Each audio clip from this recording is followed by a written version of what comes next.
గుంటూరు నగరంలో అర్ధాంతరంగా నిలిచిపోయిన తాగునీరు, అండర్ డ్రైనేజీ మిగులు పనులు అధికారులతో సమన్వయంతో త్వరలోనే పూర్తి చేస్తామని కేంద్ర గ్రామీణాభివృద్ధి మరియు కమ్యూనికేషన్ సహాయ మంత్రి పెమ్మసాని చంద్రశేఖర్ హామీ ఇచ్చారు. ఆదివారం కలెక్టరేట్లోని వీడియో కాన్ఫరెన్స్ హాల్లో గుంటూరు నగరపాలక సంస్థ పరిధిలో అభివృద్ధి పనుల పురోగతిపై మంత్రి, నగరపాలక సంస్థ కమిషనర్ కీర్తి చేకూరి, ప్రతిపాడు ఎమ్మెల్యే బి ఆంజనేయులు, గుంటూరు తూర్పు నియోజకవర్గ శాసనసభ్యులు మహమ్మద్ నజీర్ అహ్మద్, గుంటూరు పశ్చిమ నియోజకవర్గ శాసనసభ్యురాలు గల్లా మాధవ్తో కలిసి జీఎంసీ ఇంజనీరింగ్, పబ్లిక్ హెల్త్ అలాగే టెట్కో అధికారులతో ఈ సమీక్ష నిర్వహించారు. అనంతరం కేంద్ర గ్రామీణాభివృద్ధి మరియు కమ్యూనికేషన్ శాఖ మంత్రి పెమ్మసాని చంద్రశేఖర్ మీడియాతో మాట్లాడుతూ, గుంటూరు నగరపాలక సంస్థ పరిధిలోని ప్రధానమైన సమస్యలు ఉన్నాయని, అందులో ముఖ్యమైనది తాగునీరు, అండర్ డ్రైనేజీ సమస్యలు. వీటన్నిటికీ కేంద్ర ప్రభుత్వ నిధులు అలాగే వరల్డ్ బ్యాంక్ నిధులు అందజేయడం జరుగుతుందని, కానీ గత ప్రభుత్వం నిధులను దారి మళ్లించిందని ఈ సందర్భంగా ఆయన పేర్కొన్నారు.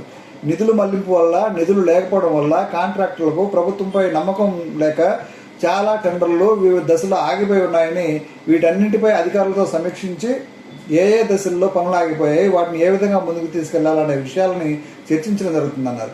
ఇక రాజకీయంగా అందరూ ఒకే మాటపై ఉన్నామని, ఏమైనా సమస్యలు ఉన్నా అందరూ సమన్వయంతో చేసుకుందామని, అధికారులతో ప్రతి నెల రివ్యూ పెట్టుకుని సమస్యలను పరిష్కరించుకునేలా ముందుకు వెళ్తాం. ఆగిపోయిన కొన్ని ప్రాజెక్టులను గుర్తించి జీఎంసీ కమిషనర్ వీటి మీద కొత్త డిపిఆర్లు తయారు చేయడం లేదా ఆల్టర్నేటివ్గా తయారు చేస్తారని, ఇందుకు 40 నుంచి 60 రోజుల సమయం కేటాయించడం జరుగుతుందన్నారు. ప్రభుత్వం కొన్ని పనులు చేయాలంటే గుంటూరు నగరపాలక సంస్థలోని మేయర్లు, కౌన్సిలర్లు సహకరించకపోతే అధికారులు ఇబ్బంది పడతారని, సమస్యను పరిష్కరించడానికి జీఎంసీ బాడీతో మాట్లాడి చర్యలు తీసుకోవడం జరుగుతుందని మంత్రి ఈ సందర్భంగా తెలిపారు. ఇక నగరవాసులకు అత్యంత అవసరమైన మౌలిక వసతుల కల్పనకు కూడా నిధులు లేని పరిస్థితి ఉందన్నారు. వీలైనంత త్వరగా గుంటూరు నగరంలో తాగునీరు సరఫరా, అండర్ డ్రైనేజ్ నిర్మాణ పనులు చేపట్టేందుకు చర్యలు చేపడతామన్నారు.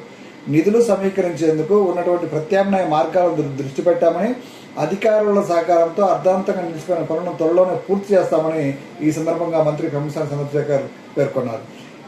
ప్రతిపాడు శాసనసభ్యులు బి రామాంజనేయులు మాట్లాడుతూ, రాష్ట్రంలో విశాఖపట్నం తర్వాత సెల్ఫ్ ఫైనాన్స్ కలిగిన అతిపెద్ద కార్పొరేషన్ గుంటూరు అని పేర్కొన్నారు. గత ప్రభుత్వ పాలనలో కార్పొరేషన్ నిధులను వాళ్ళ చేతుల్లోకి తీసుకుని కార్పొరేషన్ చేయాల్సిన పనులు కూడా చేయలేని పరిస్థితి ఉందని ఈ సందర్భంగా చెప్పారు. గత ప్రభుత్వం మ్యాచింగ్ గ్రాంట్స్ కూడా ఇవ్వలేని పరిస్థితిలో ఉందని, మంత్రి గారి ఆధ్వర్యంలో వీటిపై కూలంకషంగా చర్చించడం జరుగుతుందని పేర్కొన్నారు. గత ప్రభుత్వం గ్రామాల్లో మంచినీటి సౌకర్యం కల్పించలేదన్నారు.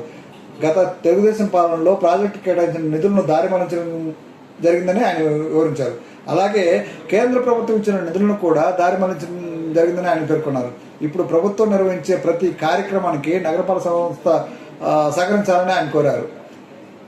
గుంటూరు తూర్పు నియోజకవర్గ శాసనసభ్యులు మహమ్మద్ నజీర్ అహ్మద్ మాట్లాడుతూ, గత ప్రభుత్వంలో చేపట్టిన ప్రాజెక్టులు పూర్తిగా నిర్లక్ష్యానికి గురైన పరిస్థితులు ఉన్నాయని, శాసనసభ్యునిగా గెలిచి ప్రజలకు ఇచ్చిన వాగ్దానం నెరవేర్చే క్రమంలో మంత్రివర్యులతో కలిసి కార్పొరేషన్ ప్రాజెక్టుపై సమీక్షించడం జరుగుతుందన్నారు. ముఖ్యంగా అండర్ డ్రైనేజీ ప్రాజెక్టు, మంచినీరు ఎక్కడి నుంచి ఎంత వాల్యూమ్ వాటర్ వస్తున్నది, గుంటూరులోని 10 లక్షల మందికి జనాభాకు ఎంత నీరు కావాల్సి వస్తుందో గుర్తించిన స్లమ్ ఏరియాలలో ఎంత మంచినీరు సరఫరా జరుగుతుందనే విషయాలపై చర్చించామన్నారు. రాబోయే వర్షాకాలంలో మురికి నీరు ఇళ్లలోకి ప్రవేశించే ప్రమాదం ఉన్నందున అక్కడ చేపట్టాల్సిన ముందస్తు జాగ్రత్తలు, డయేరియా, డెంగ్యూ వ్యాధులు రాకుండా ప్రజలకు మౌలిక వసతులు కల్పించే విధంగా కార్పొరేషన్ అధికారులు దిశ నిర్దేశించడం జరిగిందన్నారు. ఇక ప్రభుత్వంలో పేద వర్గాలకు పెద్ద ఎత్తున అండగా ఉండే కార్యక్రమాలు చేస్తామన్నారు. గుంటూరు పశ్చిమ నియోజకవర్గ శాసనసభ్యులు గల్లా మాధవ్ మాట్లాడుతూ, తాగునీరు, డ్రైనేజీ, రోడ్ల మరమ్మతులపై చర్చించడం జరిగిందని, గుంటూరు కార్పొరేషన్ జీరో బడ్జెట్గా నిలిచిపోయిందన్నారు. ఇక నిధులు ఏ విధంగా సమీకరించవచ్చునో ప్రణాళికాబద్ధంగా ఆలోచించడం జరుగుతుందన్నారు.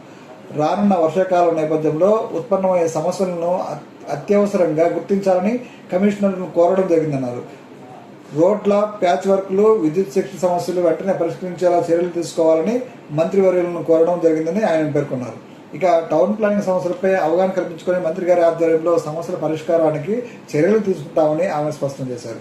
ఈ సమావేశంలో public health SE Srinivas, Guntur నగరపాలక సంస్థ ఎస్సీ శ్యాంప్రసాద్, టెట్కో SE Koteswararao, city plan Pradeep, CMO HD doctor Asha, ఏఈలు, ఎంహెచ్ఓలు, డిప్యూటీ కమిషనర్లు, రెవెన్యూ అధికారులు తదితరులు పాల్గొన్నారు. Thank you.